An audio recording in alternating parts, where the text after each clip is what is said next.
परब्रह्म स्वामी महाराज, सद्गुरू मोरे दादा आणि तुम्हा सर्व सेवेकऱ्यांनी सुखदुःखाची काळजी घेणाऱ्या परमपूज्य गुरुवारी गुरुमाऊली यांच्या चरणी आपला व माझ्या त्रिवार मानाच्या मुजरा आपल्या हृदयस्थ असलेल्या परमेश्वराला त्रिवार वंदन करतो. लक्षपूर्वक जर का बघत असताना तुम्ही माझ्याकडे तर माझे हातपाय लटलटत आहे, कारण की तसाच मला एक अनुभव अगदी मगाशी स्वामी महाराजांच्या मूर्तीसमोर आला.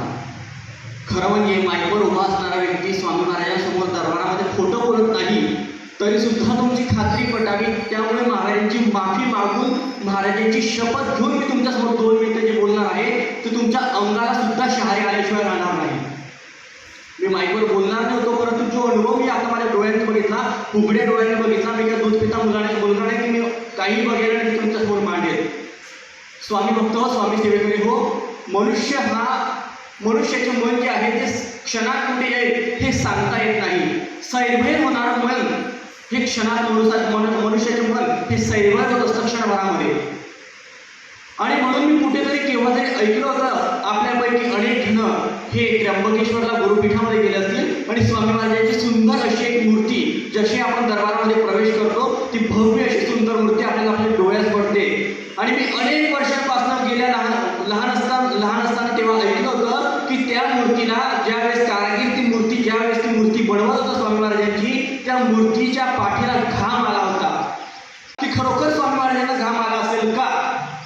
पुन्हा एकदा सांगतो, माझ्या मनामध्ये मी भरपूर वर्षांपासून आरती करतो, ताईंना माहिती आहे, कधीही माझ्या मनामध्ये असा विचार आला नाही. परंतु आज कुणास ठाऊक काय झालं, माझ्या मनामध्ये विचार आला की स्वामी महाराजांच्या मूर्तीला खरोखर घाम आला असेल का, त्र्यंबकेच्या मूर्तीला.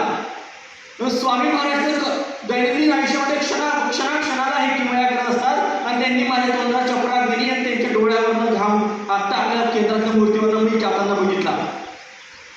खोटं बोलणार नाही, स्वामी महाराजांच्या ह्या आपल्या केंद्रातल्या मूर्तीवरनं, जशा आपल्या भुयांवरनं, आपल्या डोळ्यांवरनं ज्या पद्धतीने घाम माझ्या थेंब जातो, त्या पद्धतीने आपल्या केंद्रातल्या मूर्तीवरनं आत्ता क्षणभरापूर्वी मी घाम जाताना बघितला. स्वामी महाराजांच्या मुकुट ओला आहे का? नाही, कोरडा आहे. घाम येण्याच्या प्रश्न नाही त्या मूर्तीला. हात लटलटत आहे स्वामी भक्तांनो. याचा अर्थ स्वामी महाराजांनी जे सांगितलंय, मी गया नाही जिंदा हूं, या वाक्याची प्रसिद्धी वारंवार आपल्याला येते, फक्त आपण उघड्या डोळ्याने बघायला हवं. स्वामी महाराज, मी सर्व स्वामी भक्तांसमोर दरबारामध्ये मनापासून माफी मागतो की माझ्या मनामध्ये नको तो विचार आला आणि तुम्ही क्षणभरामध्ये त्याची जाणीव मला करून दिली. बोलण्यासारखं भरपूर आहे, परंतु माझे हात खरोखर लटलटत आहे. आपल्या आयुष्यामधल्या प्रश्न समस्त दुःख अडचणींवर आपल्याला जर का मार्ग सापडत नसेल तर थोडा विलंब होईल, थोडी वाट बघा, परंतु स्वामी महाराज हे नक्कीच आपल्या आयुष्यामध्ये आपली परीक्षा घेता कधीही सुंदर क्षण आणतील हे सांगता येत नाही. करता आणि करिता तूच एक स्वामीनाथा, माझी ठाई वार्ता मी पणाची नसेची, सद्गुरुनाथा हात जोडितो अंतर नको पाहू. स्वामी महाराजांची प्रचिती आज सत्यामध्ये उतरलेली आहे. झालेली सेवा स्वामी महाराजांच्या चरणी रुजू करतो. श्री स्वामी समर्थ.